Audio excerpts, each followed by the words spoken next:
ছাগল পালন করলে এভাবেই পালন করতে হয়। একটি খুব সুন্দর ছাগল পালনের দৃশ্য আপনাদেরকে আজকে দেখাবো। আসসালামু আলাইকুম সম্মানিত খামারি ভাই বোনেরা, আশা করি সকলেই ভালো আছেন। আল্লাহর রহমতে আমি আলহামদুলিল্লাহ ভালো আছি। তো দেখা হয়ে গেল আরও একটি নতুন ভিডিওতে। দীর্ঘদিন নেট বন্ধ থাকার কারণে এবং অনেক ধরনের সমস্যার কারণে দেশের পরিস্থিতি ভালো না, আমাদের শিক্ষার্থী ভাই বোনদের অবস্থাটাও বেশি একটা ভালো না। সব মিলেই দেশের গোলযোগের মধ্যে অনেকদিন পরে আপনাদের সামনে আসলাম একটি খুব সুন্দর ভিডিও নিয়ে। দেখুন, গতকালকে বিকালে একটি জায়গায় এসেছিলাম ছাগল দেখার জন্য। এক ছাগল ভাই পালনকারী ভাই কল করেছিল, তার ছাগল অসুস্থ। যখন তার বাড়িতে ছাগলটি দেখতে আসলাম আমি বিকালের দিকে, তখন ওনাকে কল করার পর উনি বললো আমি তো বাড়িতে নেই, বাড়ি থেকে দূরে একটি হাওড়ের জায়গার মধ্যে রয়েছে, হাওড়ের মধ্যে রয়েছে, যেখানে জমির মধ্যে সে ছাগলগুলো চড়াইতেছে। বললো যে এখানে আসেন। তো আমি বললাম আচ্ছা ঠিক আছে, তাহলে আপনি ওখানেই থাকেন, আমি ওখানে যাচ্ছি।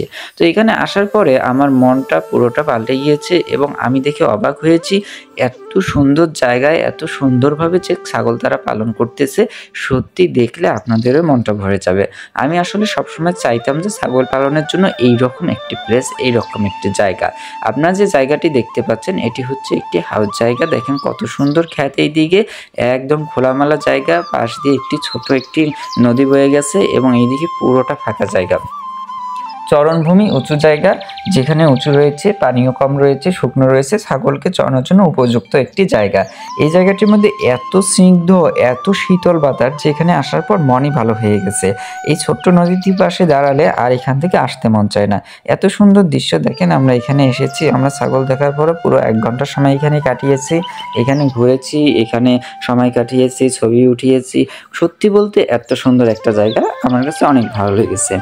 আর ছাগলদের জন্য এই জায়গাটা খুবই উপযুক্ত একটি জায়গা।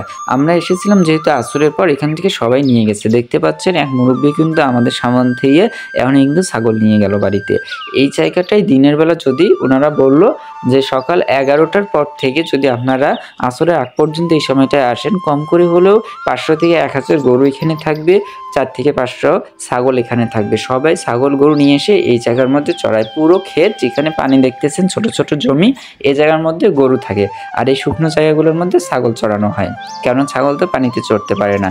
এই যে উঁচু জায়গাটা দেখতেছেন, এটাতে ছাগল চড়ায় সবাই। দেখেন কত সুন্দরভাবে বড় ছোট বাচ্চা সব ছাগল কিন্তু খাচ্ছে, একদম পিওরভাবে তারা সবুজ ঘাস খাচ্ছে, কচি ঘাস, যেটা ছাগলের জন্য খুবই গুরুত্বপূর্ণ।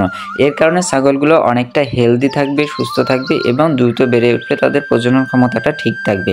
ছাগলকে যত বেশি কাঁচা ঘাস খাওয়াবেন, যত বেশি চরণভূমিতে চড়তে দেবেন, তার প্রজনন ক্ষমতা, তার বডি স্ট্রং, রোগ প্রতিরোধ ক্ষমতা, ইমিউনিটি বেড়ে যাবে, সব দিক থেকে সে সেফটি থাকবে। বিভিন্ন ভাইরাস ব্যাকটেরিয়াল জনিত রোগগুলো কম হবে। আর সর্বোপরি ছাগলের শরীরে ভালো একটা অ্যান্টিবডি তৈরি হবে। ছাগলের প্রজনন ক্ষমতা বৃদ্ধির পাশাপাশি বাচ্চাকে বড় করা এবং দুধ প্রদান এবং যে তার ইনফেকশনাল জনিত সমস্যাগুলো রয়েছে, এগুলো অনেকটা কমে যাবে। সর্বোপরি চরণভূমিতে ছাগল চালালে তার অনেক বেনিফিট রয়েছে, যেগুলো বলে শেষ করা যাবে না। এক কথা যদি বলতে চাই যে বর্তমানে ছাগলের যে রোগগুলো হচ্ছে তার 80% কারণ হচ্ছে চরণভূমিতে ছাগল না চড়ানো এবং পর্যাপ্ত পরিমাণে তাদেরকে টাটকা সবুজ ঘাস প্রদান না করা। এই সমস্যাগুলোর কারণেই কিন্তু ছাগলের এই ধরনের রোগগুলো হয়ে থাকে। আমরা মূলত একটি আবদ্ধ ঘরে ছাগল পালন করে থাকি, শুধু দানাদার খাদ্য, ভুসি, ফিড দেওয়ার পাশাপাশি হয়তো বা টুকটাক একটু পাতা অথবা কেউ সবুজ ঘাস দিতে পারি, কেউ দিতে পারিও না, যার কারণে কিন্তু আমাদের ছাগলগুলো দ্রুত অসুস্থ হয়ে যায়। এই যে চরণভূমিতে ছাগল চড়ানোর কিন্তু মজাটাই আলাদা। সত্যি বলতে আমার অনেক ভালো লেগেছে। হ্যাঁ, আমি সবগুলো ছাগল দেখলাম। মোটামুটি যে লোক আমাকে ডাকছিল ওনারও এখানে 13টি ছাগল রয়েছে, 13টি ছাগল উনি এখানে চড়াচ্ছে। যদিও উনি এখানে সবসময় থাকে না, ওনার এক ভাতিজা রয়েছে, উনি এখানে ছাগল চড়ায়।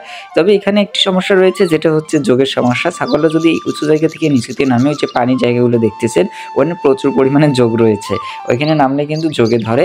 অনেকের ভাষ্যের মধ্যে শুনলাম যে এখানে যে গরুকে চড়ানো হয়, গরুর পায়েও কিন্তু অনেক সময় যোগ থাকে, এই যোগগুলোকে ফেলাই দিতে হয়।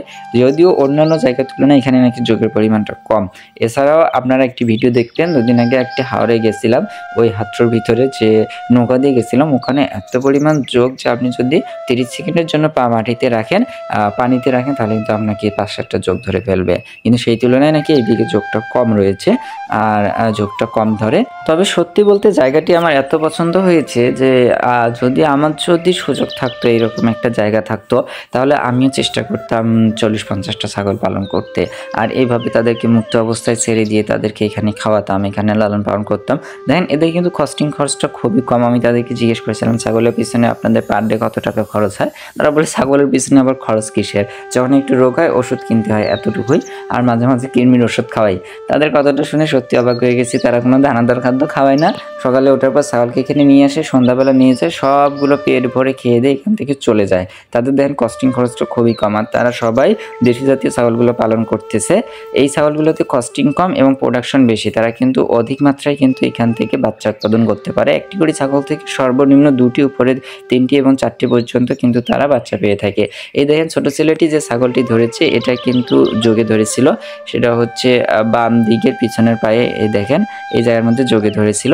তো যোগ ধরলে এখানে কিন্তু রক্তাক্ত ভরে দেয়, চোখটাকে এরা এখান থেকে ফেলাই দিছে এবং চাপ দিয়ে ওই রক্তটাকে বের করে দিতেছে, যার ফলে আর ওখানে কোনো সমস্যা হবে না। এরপরে বাসায় নিয়ে গিয়ে একটু হলুদের গুঁড়ো লাগিয়ে দিবে। দেখেন কত ন্যাচারালি কিন্তু ছাগল পালন করতে হচ্ছে। সত্যি বলতে অসাম একটা প্লেস কিন্তু, আলহামদুলিল্লাহ।